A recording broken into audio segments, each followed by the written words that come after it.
Number 1.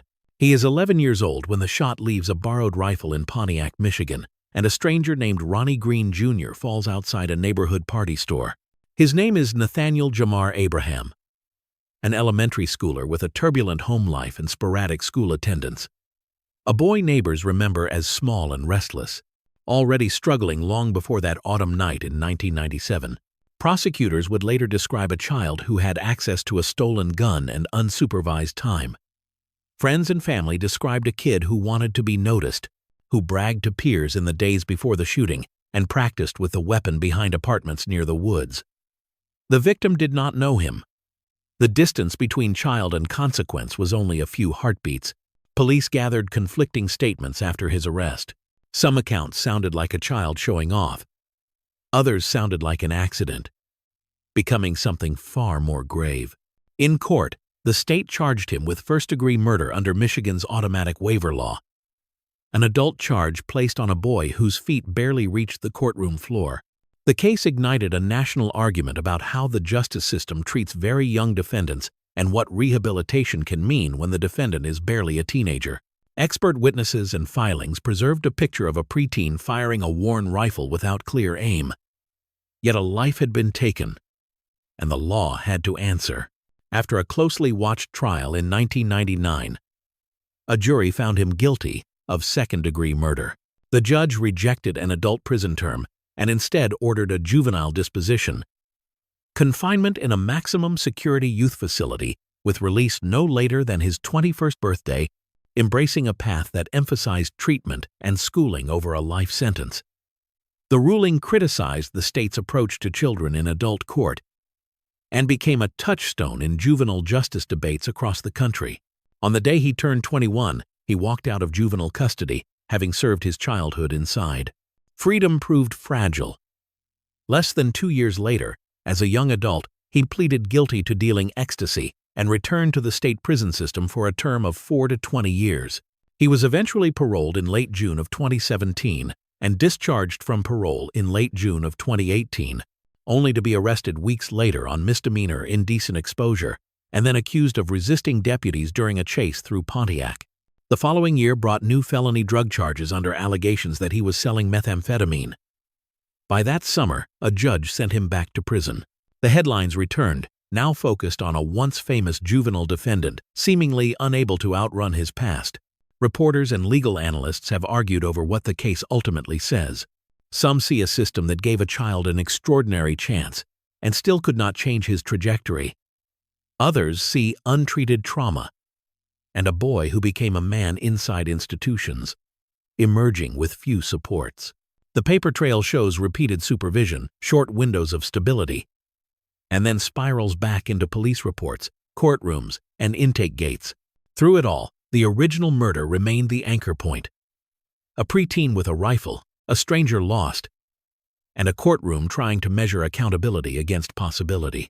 Today, Michigan's online corrections records list Nathaniel Jamar Abraham as incarcerated at the Ernest C. Brooks Correctional Facility in Muskegon, with an earliest release date recorded as late February of 2025 and a maximum discharge date in late February of 2059. Number 2. She is 13, living in rural Lenawee County, Michigan, when the routine of a multi-generational home turns into a crime scene.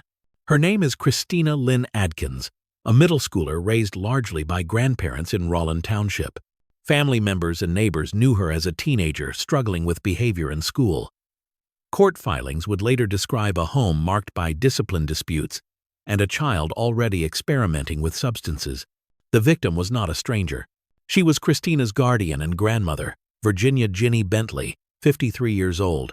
In the summer of 2006, investigators say the girl took morphine tablets prescribed to her grandfather and began slipping the drug into capsules intended for her grandmother's daily medication. Virginia's health declined over days before a dose finally proved fatal. Detectives traced the timeline backward through pharmacy records, pill counts, and Christina's own statements.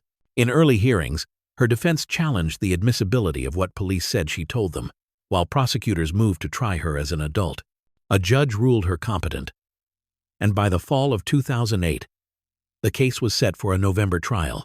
In open court that October, Christina stood and admitted that she intended to kill her grandmother by placing morphine into the capsules, a plea to second-degree murder that stunned parts of the family and sharpened divisions already visible in the gallery benches. At sentencing days later, she wept and apologized to relatives. The probate judge, Margaret M.S. No, elected to sentence her as an adult. News reports recorded a life term announced in the courtroom, with a chance for parole after a significant period, and family members speaking through tears about the hole left by Virginia's death. The moment became a local flashpoint over how Michigan should punish teenagers who commit homicide, balancing rehabilitation and public safety. In the months that followed, the legal outcome shifted. In late April of 2009, Christina traded the life term for a determinate adult sentence after the court accepted terms that aligned with her second-degree plea, a minimum of 30 years and a maximum of 45 years.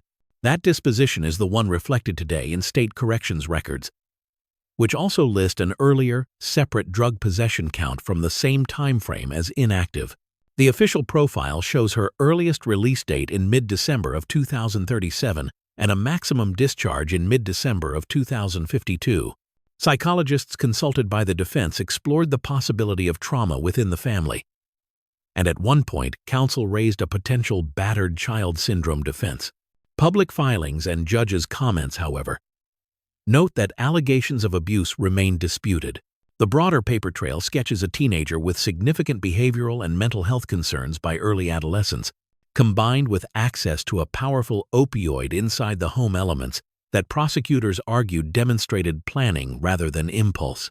There was no dramatic chase, no physical evidence left at a distant scene. The case was built from inside the house, medicine bottles, toxicology, and a confession that the defense tried to suppress but that ultimately gave the court a direct statement of intent. When Christina addressed the family, she said she was sorry and that she loved the woman she had killed, words that relatives received with anger, grief, or quiet disbelief. Local coverage captured the divide. Some relatives asked the court for mercy. Others insisted an adult sanction was the only just outcome. Today, Christina Lynn Adkins is incarcerated at the Women's Huron Valley Complex in Michigan. According to the state's corrections database, she is serving an adult sentence of 30 to 45 years for second-degree murder, with an earliest parole eligibility in mid-December of 2037. Number 3. He is 16, a high school junior in Farmington Hills, Michigan, living in a large family home where divorce papers and cultural expectations have turned every hallway into an argument. His name is Muhammad Al-Tantawi. Friends knew his mother, Nada Huranieh, as a fitness instructor and mother of 3, who had begun to assert new boundaries after years of turbulence with her husband. Inside the home, relatives later testified, the teenager grew angrier as the separation moved forward and his mother pushed for a different future for the family. In late summer of 2017, only the mother and her 3 children were in the house. By sunrise on an August morning, neighbors would see police lights and evidence tape around an open second-floor window. The weeks before that morning showed movement and motive. Prosecutors said the teenager spied on his mother, sent photos and updates to his father, and voiced contempt about her choices and beliefs. Phone logs later revealed early morning calls with his father before daylight the day she died. In court, the state argued that his resentment over the divorce, money, and household authority had hardened into planning. The defense countered that there was no blood, no fingerprints pointing to a struggle, and raised questions about whether a chemical was even used. Reports also note the defense referenced earlier head injuries from a traffic crash as context for his behavior. Though jurors ultimately focused on the pattern prosecutors traced through messages, surveillance, and timelines. Just after dawn on Monday, August 21st of 2017, first responders found Nada Huranieh on the ground below that second-floor window. At first, her son told officers it looked like an accident. Investigators did not accept the story. Surveillance cameras appeared to show a figure moving room to room and, at one point, hoisting a body toward the window. A ladder near the window held a bucket and cleaning agent that, prosecutors argued, would have been knocked aside in a genuine fall. A medical examiner testified that the mother likely died from smothering with a damp cloth or towel before her body ever went out of the window. The state framed the scene as a staged fall, concealing a suffocation inside the house. Detectives built the case with digital records, interviews, and the physical layout of the home.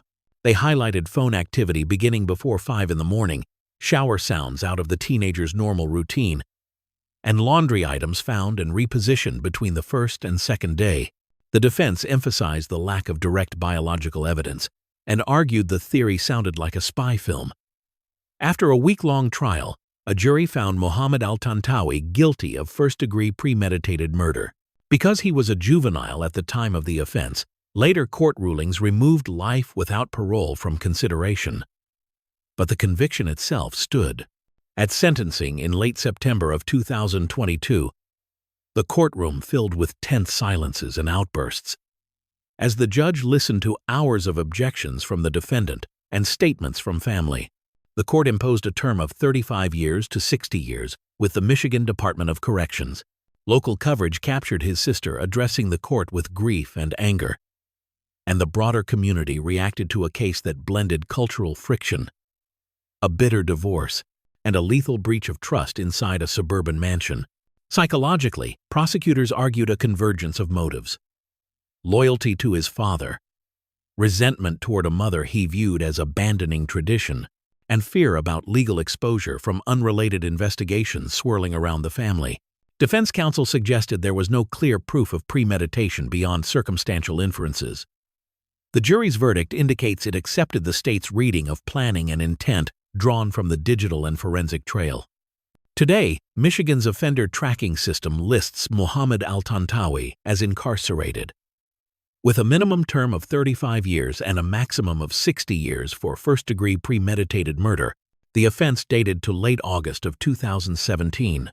His earliest parole eligibility falls in the early 2050s. I have one quick question, if you would entertain me.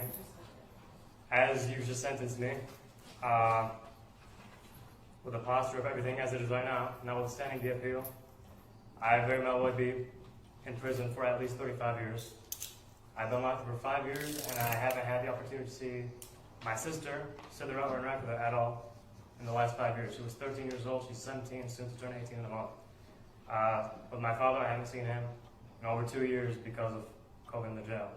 I asked, they just give me a few minutes, 1 or 2 minutes to interact with I'm afraid I can't do that, sir. Okay. That's not allowed. Okay. Thank you.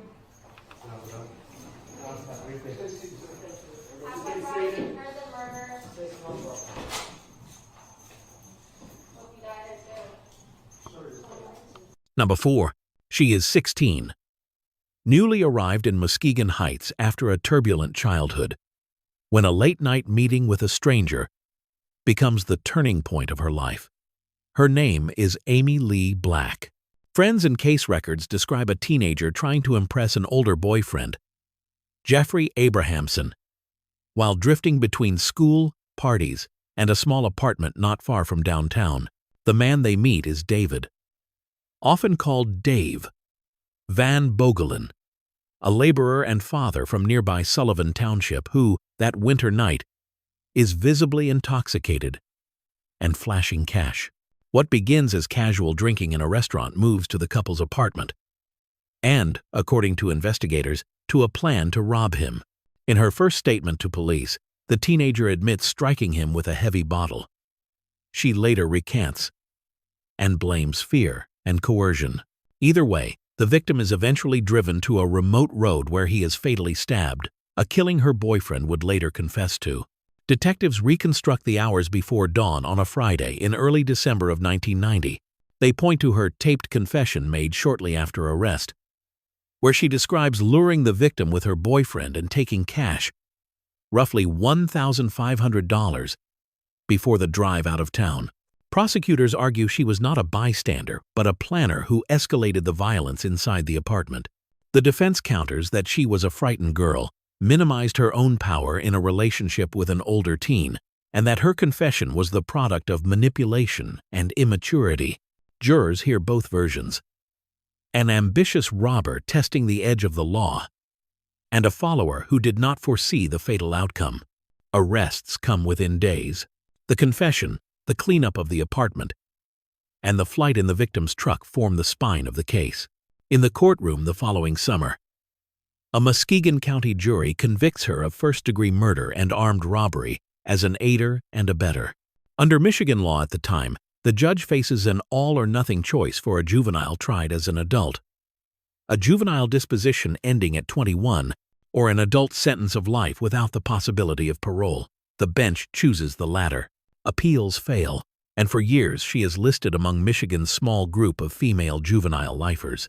Family members of the victim speak in newspapers and at hearings about a husband and father taken from them, their grief unsoftened by the teenager's shifting accounts. Decades later, a national legal shift opens the door. After the United States Supreme Court restricts mandatory life without parole for juveniles, her sentence is revisited. In mid-August of 2021, a Muskegon County judge resentences her to a term of 35 years to 60 years.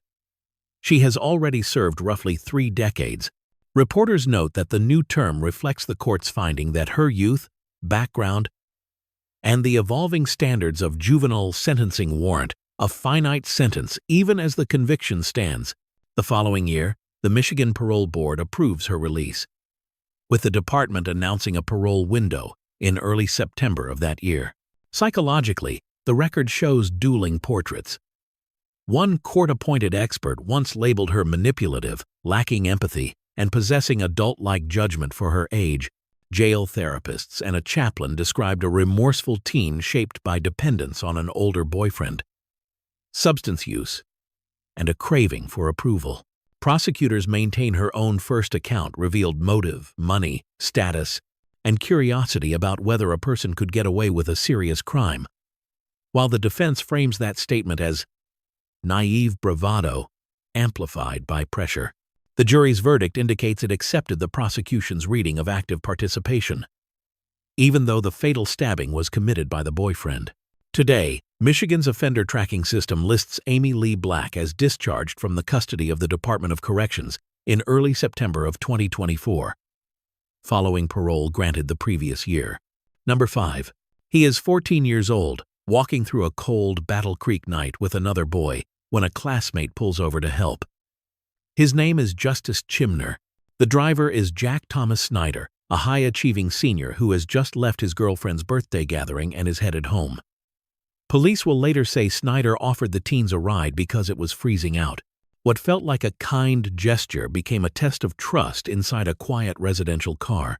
Within hours, neighborhoods would wake to sirens, and a family would learn their son would not be coming home. In the weeks and days before the shooting, investigators say a plan was forming. Messages and interviews describe talk of stealing a car for cash, a conversation that prosecutors later tied to an older acquaintance reached through a social app. On that February night in the year 2023, with the 2 teens in Snyder's vehicle, an attempt to take the car escalated. The state's theory was stark. During the struggle, Chimner fired twice, and the car rolled to a stop as Snyder collapsed near Battle Creek Avenue and Capitol Avenue Southwest. First responders found him beside his vehicle. The teens ran. Detectives stitched the case together from witness tips, surveillance, and the boy's statements. The younger teen, Duwand Estes III, told investigators he was present but not the shooter, while evidence pointed to Chimner as the one who pulled the trigger. Officers tracked social media communications that referenced a third figure, known online as Spaz, later identified by police as Marcus Parsons, and prosecutors alleged pre-incident discussions about a carjacking. Parsons was ultimately charged months later. His case proceeded on a separate track. The details pushed the narrative away from a sudden outburst and toward a sequence of decisions that began before Snyder ever stopped his car. Courtrooms replaced corridors and classrooms. In late fall of the year 2024, Chimner, by then 15, entered a plea to open murder, an admission that allowed the judge to impose sentence within an agreed range. Reporters in Calhoun County documented the deal, a projected term measured in decades rather than a juvenile disposition. Estes accepted a plea to carjacking with what Michigan law calls a blended sentence, keeping him under juvenile supervision while preserving an adult conviction. The legal path for the alleged online instigator moved forward, with hearings scheduled and filings disputing who said what and when. At sentencing in early March of the year 2025, The Snyder family filled the benches with photos, statements, and a question that echoed through coverage. Why be kind if kindness is punished? Chimner spoke to the court, apologizing and acknowledging responsibility. The judge cited the admitted role, the planning, and the harm done to a community that had watched a memorial rise at the place where Snyder died, then watched that memorial be vandalized the following spring. The punishment landed where the plea had aimed, closing a case that had stretched just over 2 years from a winter night to a prison gate. Psychologically, both sides offered explanations and cautions. The defense described a chaotic upbringing, instability at home, and a boy who fell into pressure from older influences and fantasies of quick money. Prosecutors countered with the sequence of calls, the social media trail, and the attempted staging of a story that did not match the evidence. Jurors never heard a full trial on guilt after the plea, but the record that remains tells a story of opportunity, choice, and the irreversible collision between a helpful impulse and a planned theft. Today, Michigan court and local news records show that Justice Chimner is serving a prison term of 35 years to 60 years for the murder of Jack Thomas Snyder, with the offense dated to mid-February of the year 2023. Number 6. He is 16, a Bay City teenager whose spring night tilts from mischief to a crime that will follow him for the rest of his life. His name is Sean Michael Kamier. He grew up in a tangle of instability that teachers and social workers would later describe as marked by neglect, truancy, and early substance use. The woman whose quiet house he enters is Rita M. Salogar, a retired nurse and great-grandmother known in her neighborhood for small kindnesses. In the pre-dawn darkness, she wakes to noises in her own bedroom and reaches for help. What begins as a burglary becomes a fatal home invasion carried out by Sean and his older cousin Robert. Prosecutors would say the trigger was simple. Two young men, emboldened by each other, looking for cash and valuables. Psychologists later framed a broader picture: an adolescent, more prone than an adult to reckless risk-taking, especially in the presence of a peer. In interviews that followed, Sean acknowledged striking the victim during the struggle, while investigators cataloged stolen items and the ransacked bedroom. The state's narrative emphasized planning and persistence inside a vulnerable person's home. The defense pointed back to his chaotic upbringing and the well-documented impulsivity of youth. Police moved quickly. Responding officers traced the emergency call to Salogar's address and converged on the property. Within hours, both teens were in custody, and detectives began a series of interviews that would become central exhibits at trial. A Bay County jury later heard how the pair forced entry, rummaged for jewelry and coins, and attacked the homeowner when she confronted them.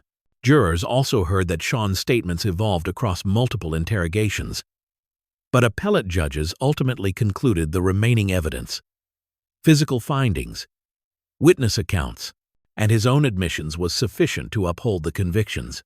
In the spring after the killing, a jury convicted Sean of first-degree premeditated murder, first-degree felony murder, armed robbery, and first-degree home invasion. Under Michigan law at that time, a juvenile tried as an adult for first-degree murder faced a mandatory sentence of life without parole, and the court imposed it. For years he was listed among Michigan's juvenile lifers, while Salogar's family spoke publicly about a loss that had remade birthdays, holidays, and ordinary mornings in their home. The case became part of the wider national debate over how to punish teenagers who commit the gravest crimes. That legal landscape changed, following United States Supreme Court rulings that barred mandatory life without parole for juveniles. Michigan courts reviewed old sentences. In late autumn of the year 2023, a Bay County judge ruled that Sean's original punishment was unconstitutional and scheduled a new hearing. Days before winter began, Judge Joseph Sheeran resentenced him to a finite adult term, a minimum of 40 years and a maximum of 60 years. News reports captured a complicated scene: family members describing Rita Salogar's generosity, a defendant who at times said he did not deserve release, and a judge acknowledging both the pain to survivors and the science of youth. As for motive, the record supports a convergence of adolescent impulsivity, peer reinforcement, and the lure of quick money during a nighttime break-in. One expert cited by local coverage noted that teenagers are especially susceptible to risky decisions when paired with peers, a frame prosecutors used to argue that immaturity does not erase responsibility. Defense filings repeatedly highlighted a childhood of neglect and early drug exposure. The jury's verdict and the appellate opinion show the state's theory prevailed on guilt. The resentencing reflects later constitutional limits on how the justice system may punish youths. Today, Michigan's offender tracking system lists Sean Michael Kamier as serving a prison term of 40 years to 60 years for first-degree murder, with the offense committed in early June of the year 2007, and the new sentence entered in late December of the year 2023. Number 7. He is 15, a sophomore who keeps to himself. Sketching in the margins of worksheets and drifting through the halls of Oxford High School in suburban Michigan. His name is Ethan Robert Crumbly. Classmates remember a quiet boy. Prosecutors later describe a teenager isolated at home, worried about grades, and writing that his parents fought, and money was tight. In the days before the shooting, teachers flagged troubling behavior, searching for ammunition on a phone in class, and then a drawing of a handgun with words pleading for help. That morning, school staff met with his parents and urged counseling. He returned to class. By early afternoon, frightened students were running, and a community's routine turned into sirens and lockdowns. Inside those hallways on late November 30th of 2021, 4 classmates, Tate Meyer, 16, Hannah St. Juliana, 14, Madison Baldwin, 17, and Justin Schilling, 17, were mortally wounded. Several others, including a teacher, were injured. Witness accounts, surveillance, and ballistics formed a straightforward investigative picture. Deputies detained the 15-year-old within minutes, still on campus. In charging decisions that drew national attention, prosecutors added a count rarely used in school shootings: terrorism causing death, reflecting the widespread harm to the entire student body and staff. What investigators said about warning signs soon spilled beyond the school. Texts and testimony described a recently purchased handgun practice at a range, and parents summoned to campus hours before the rampage. A teacher had photographed the drawing.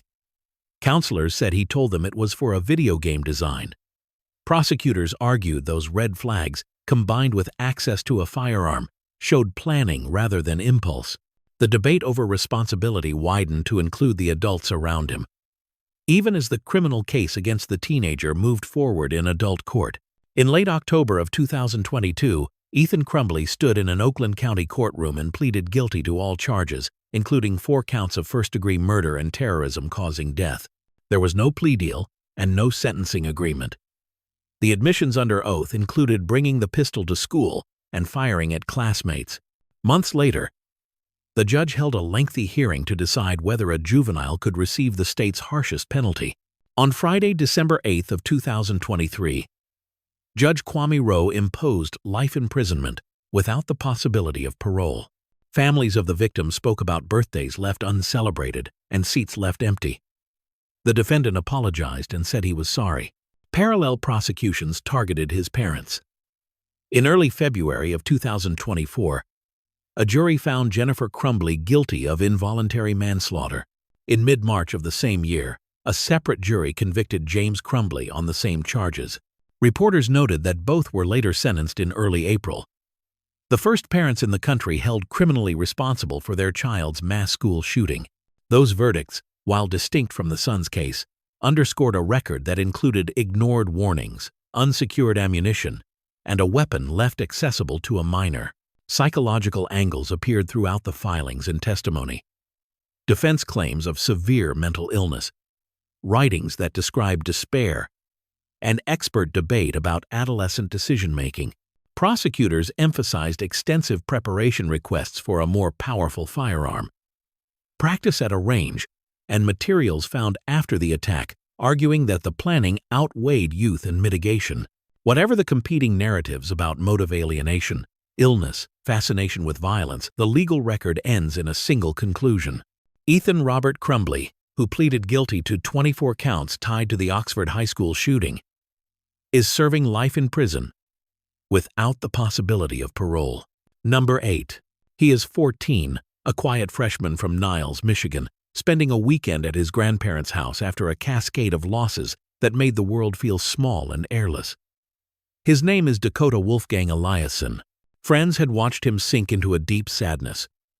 A recent breakup, a friend's suicide, nights spent awake and alone. Court records and long-form reporting describe a boy who fixated on death in his journal and in late-night thoughts, holding his step-grandfather's revolver and weighing an end to his own life. Instead, just after midnight, he walked into the living room where his step-grandfather, Jesse Miles, slept on the couch. Detectives later pieced together a portrait of a teenager in crisis, more than a calculating planner. The Michigan Court of Appeals summarized testimony about depression, intrusive thoughts, and an adolescent's narrowing judgment under stress. Family members told the court that Jesse Miles had been kind, the sort of steady presence a drifting teenager might cling to. The tragedy was that the very person offering stability became the focus of an impulsive act. From the first hours, the case carried a heavy psychological undertow. Grief, numbness, and the adolescent belief that one irreversible act could quiet the noise in his head. Police arrived quickly to a house near Buchanan. Prosecutors charged Dakota as an adult with first-degree premeditated murder and felony firearm. A Berrien County jury convicted him in late summer of 2010. That autumn, the trial judge imposed the only sentence then allowed for a juvenile convicted of first-degree murder in Michigan adult court: life in prison without the possibility of parole, to run consecutive to a separate 2-year term for the firearm count. The ruling left a 14-year-old facing a punishment usually reserved for adults, and the case moved into years of appeals. The legal ground shifted beneath the file after the United States Supreme Court barred mandatory life without parole sentences for juveniles. Michigan sent dozens of old cases back for new hearings. Appellate judges affirmed Dakota's convictions, but ordered resentencing consistent with the new constitutional rule. In the spring and early summer of 2015, witnesses returned to court. Relatives describing the wound that would not close, counselors speaking to remorse and treatment, and the judge weighing adolescent development against the gravity of the crime. At resentencing, Judge Scott Schofield acknowledged the brutality and the bewilderment, how a beloved step-grandfather who had been nothing but kind could be killed by a boy he trusted, and also the science on youth and change. He rejected a renewed life without parole term and imposed a finite adult sentence. News reports and defense summaries record the outcome. For the murder count, a minimum of 35 years and a maximum of 60 years, with credit for time served and the earlier 2-year firearm term already accounted for.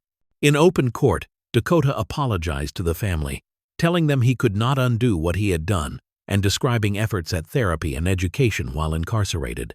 The psychological story never delivered a clean motive. Defense filings emphasized depression, suicidal ideation, and the impulsivity of adolescence. Prosecutors pointed to choices made in the quiet of the night and the finality of the result. Even the judge called the act bewildering, noting both the harm to survivors and the possibility distant and contingent of rehabilitation over decades. The conflicting portraits remain: an unstable teen overwhelmed by despair, and a convicted murderer held to adult accountability because the law could not ignore the life taken. Today, Michigan's offender tracking system lists Dakota Wolfgang Eliasson as incarcerated on a sentence of 35 years to 60 years for first-degree murder arising from the early March of 2010 killing of Jesse Miles. His record also reflects the separate 2-year firearm sentence imposed at the original hearing. He is currently housed within the state prison system, with parole eligibility decades away, under the term of years set at resentencing. Number 9. He is 17. Meeting another teenager in rural Berry County for what was supposed to be a small marijuana deal that ended anything but small. His name is Patrick Hunter Gilmore. The other boy is Lane Rosland, a classmate described by his family as the protective oldest of 7 siblings, a kid who loved the outdoors and the easy rituals of a Michigan fall. Prosecutors later said resentment and a plan had been building. In messages and conversations, they argued Patrick researched, talked through the idea, and even asked his girlfriend for permission before moving ahead. What followed would leave a family searching fields and riverbanks for more than a month, and a community asking how a teenage dispute turned into permanence. The trigger, investigators said, began as anger over drugs and money. The two teens arranged to meet near Hastings Township in early September of 2021.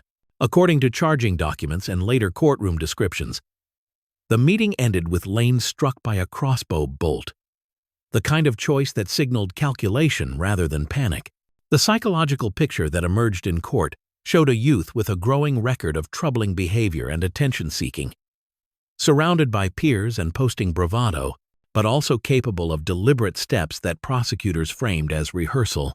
The state's narrative emphasized preparation. The defense would later ask the court to see a boy whose substance use and immaturity left room for eventual change. After the killing, the story shifted from violence to concealment. Detectives testified that Patrick buried Lane in a shallow grave on family property off the state highway west of the Thornapple River.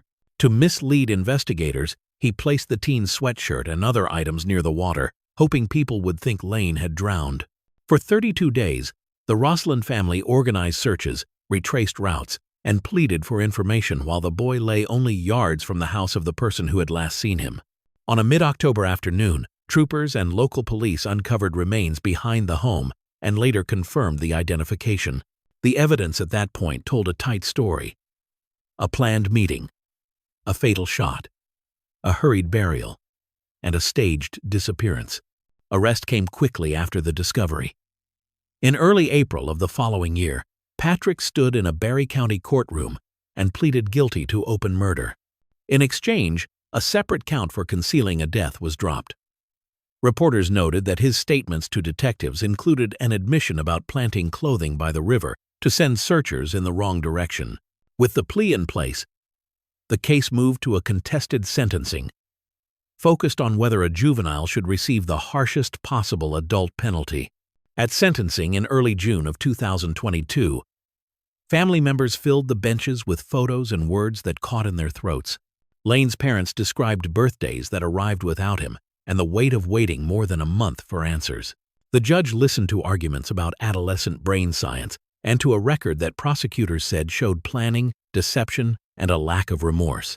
In the end, the court imposed life imprisonment without the possibility of parole, concluding that the crime was premeditated and that the youth did not meet the criteria for a lesser juvenile sentence. The decision captured headlines for its severity and for the judge's finding that the defendant was, in his words, beyond rehabilitation. Psychologically, the file offers a convergence rather than a single motive: anger over a drug dispute, a desire for control, and the thrill of getting away with it, reinforced by efforts to script what police would find. The most chilling detail, repeated in multiple accounts, is not the weapon but the staging afterward. The careful attempt to make a river tell a false story. Today, court records and local reporting list Patrick Hunter Gilmore as serving life in a Michigan prison for the murder of Lane Rossland, whose body was found in mid-October of 2021 after more than a month missing. Number 10. She is 17, living in Groveland Township, Michigan, and caught between the volatility of home life and the urgency of a birthday weekend that, to her, feels like a referendum on belonging. Her name is Megan Joyce Imerowicz.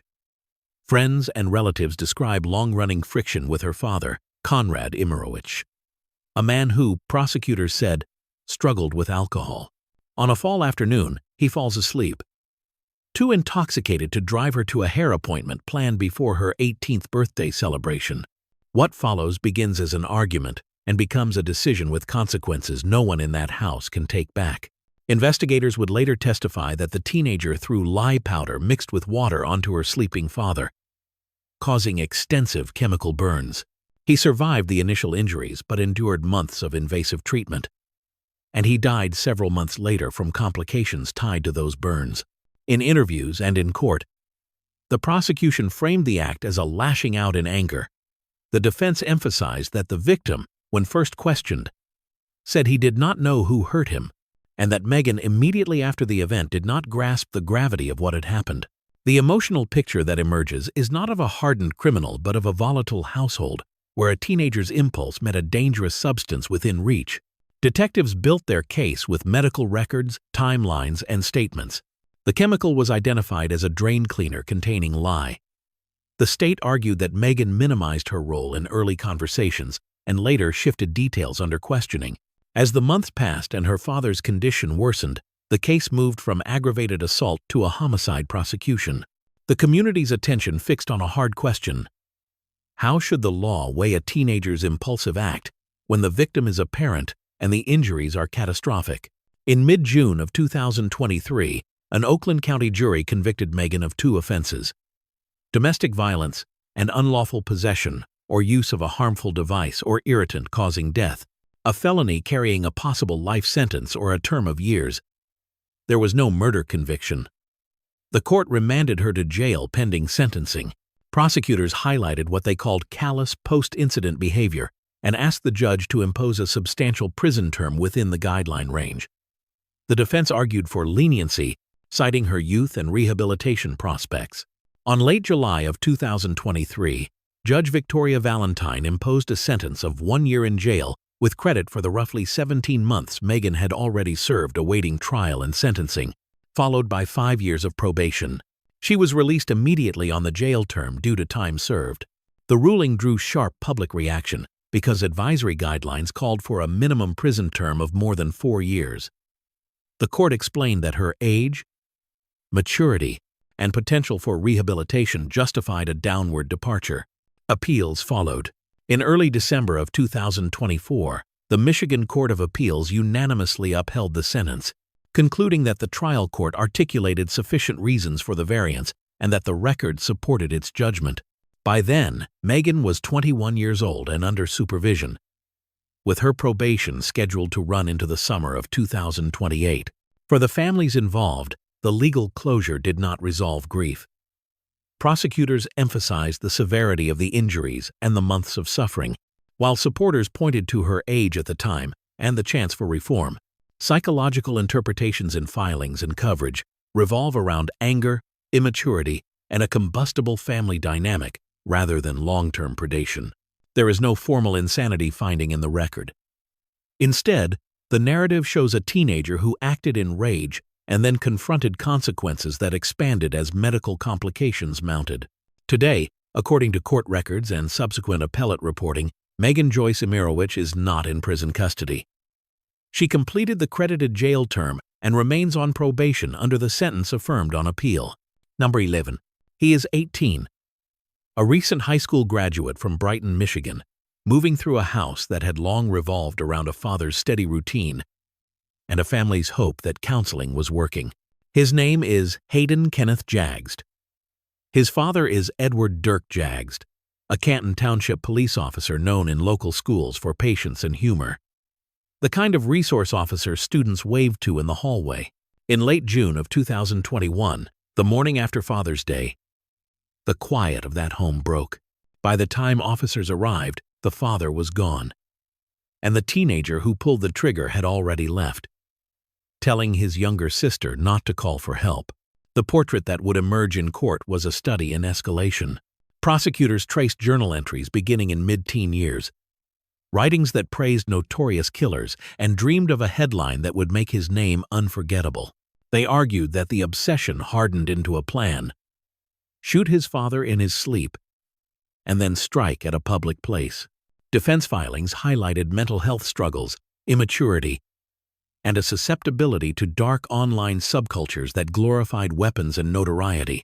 But the paper trail of those writings, admiration for mass murderers, fantasies about attacking a school or clinic, pulled the narrative toward premeditation rather than a sudden snap.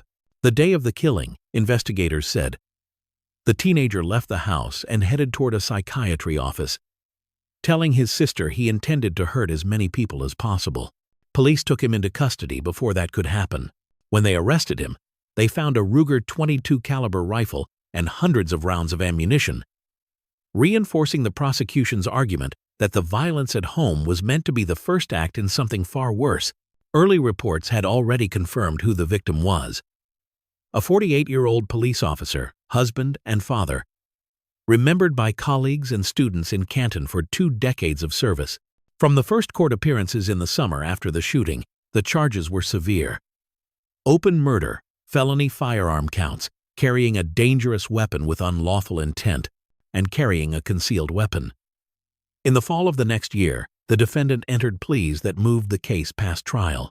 For the family, hearings became a second grief statements from a mother who was both widow and parent. From a sister who had heard the shot and the footsteps afterward.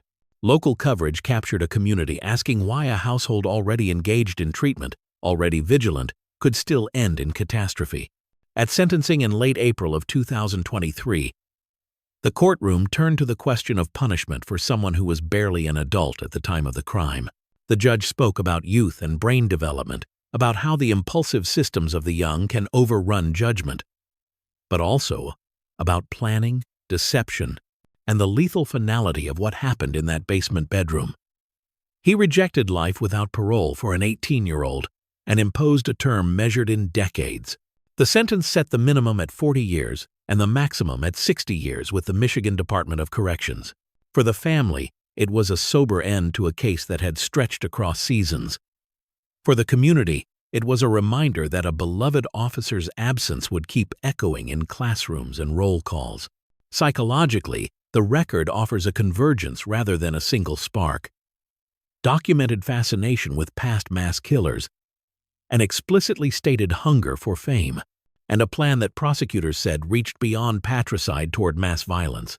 Defense arguments returned to adolescence, mental health, and online influence.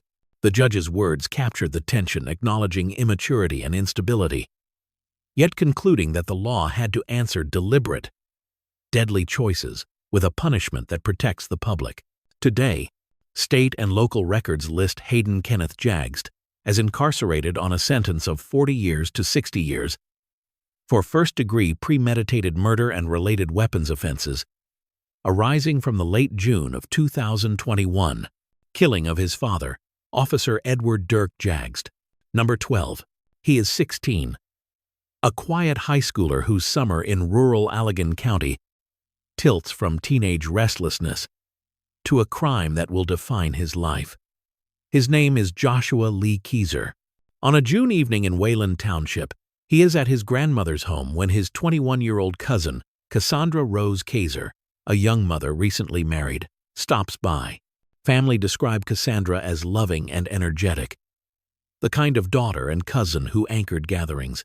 By the next morning she is gone, and a family home has become a crime scene. Prosecutors would later say the violence grew from a mix of sexual aggression and rage, not a sudden accident.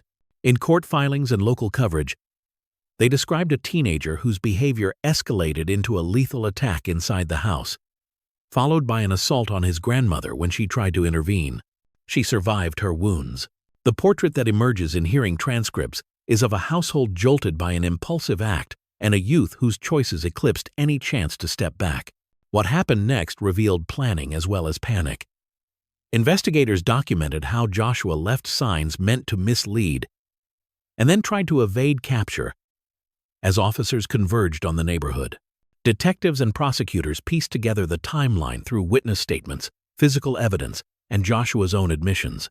When the case moved into the courtroom, the facts were stark enough that the teenager charged as an adult accepted responsibility rather than proceed to trial. He entered guilty pleas to felony murder and to an attempted criminal sexual conduct charge. The plea spared him a potential sentence of life without parole, a possibility for adults convicted of felony murder in Michigan, and sent the case to a judge for a term of years punishment. In late June of 2015, Allegan County Circuit Judge Margaret Zuzik-Bacher imposed the maximum under the agreement, a minimum of 40 years and a maximum of 60 years in the state prison system. Cassandra's parents addressed the court through tears, describing birthdays that would arrive without their daughter and a family permanently altered by one night. For investigators and the community, the legal record offered painful clarity. Contemporary reporting noted that Joshua, then 16, admitted in open court that he killed his cousin during an attempted sexual assault at his grandmother's home. Earlier proceedings had already found him competent and directed that he be tried as an adult. The surviving grandmother, who had been gravely injured while trying to stop the attack, lived to see the case resolved.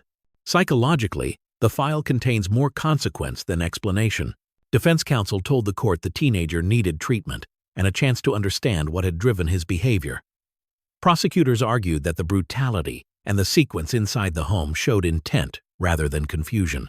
There were no insanity findings, only the court's conclusion that a grave crime committed at 16 warranted decades of confinement. In interviews after sentencing, relatives spoke about a close-knit clan torn apart and the struggle to reconcile love for a child in the family with the damage he caused. Today, Michigan's offender tracking system lists Joshua Lee Keyser as incarcerated at the Muskegon Correctional Facility, serving a sentence of 40 years to 60 years, with an earliest release date in late June of 2056 and a maximum discharge date in late June of 2079. Number 13. He is a high school senior in rural Muskegon County, Michigan, drifting between teenage grievances and a secret world of resentment. His name is Seth Thomas Privicki, 18 years old at the time of the crimes. Teachers and neighbors saw a polite kid from an active, well-known family. Prosecutors later described a son increasingly at odds with his parents and drawn to control and isolation. In the closing days of late autumn, what looked like ordinary family tension crossed a terrible line inside the Privicki home. Accounts assembled afterward pointed to a slow-boiling domestic conflict and a young man rehearsing dark fantasies. Investigators learned that an argument about rules and expectations had become chronic. In the days before the killings, Seth sought ammunition and, according to contemporaneous reporting, nursed grievances that framed his family as obstacles. The portrait that emerges is not a sudden snap, but a decision fed by anger and a need to dominate the narrative of his own life. On a Sunday of late November in the year 1998, the Privicki home turned silent, one room at a time. Inside were his father, Stephen, his mother, Linda, his grandfather, John, his brother, Jedediah, and his brother's girlfriend, April Boss. Authorities would later describe a sequence in which family members were shot over the course of the afternoon, their bodies discovered only after worried parents arrived looking for April. The scene that deputies entered was methodical rather than chaotic, a grim order that suggested planning. Seth's first story to police was an invention. He claimed his brother had killed the others in a murder suicide pact. Detectives pressed. The timeline frayed, and the account collapsed. He fled into the night and was captured the next day in a nearby area after evading searchers through fields and barns. As the community learned the names of the dead, headlines called it the worst mass killing in West Michigan memory, and classmates gathered in stunned vigils at school. The legal proceedings moved quickly. Charged as an adult with 5 counts of open murder, Seth Privicki ultimately entered a plea of no contest to 5 counts of first-degree murder and related firearm offenses. In the spring of the following year, a judge sentenced him to life imprisonment without the possibility of parole. The courtroom record captures a stark exchange. No agreement, no mitigation accepted, and a sentence that meant he would never leave the custody of the state. Meanwhile, attention briefly turned to a classmate, Stephen Wallace, whose charges were handled separately. Prosecutors alleged he helped after the fact, a claim that became its own legal subplot.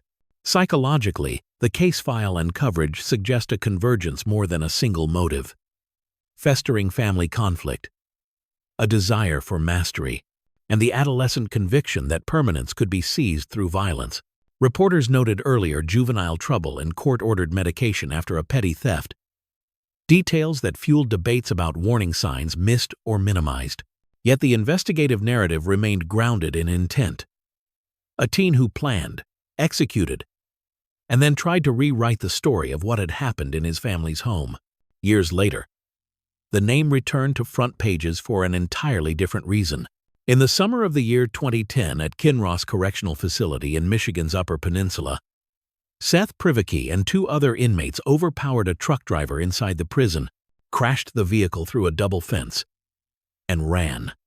When officers ordered them to stop, the other men surrendered. Privicki kept going. A corrections officer fired, and the escape ended on the grass beyond the torn fence.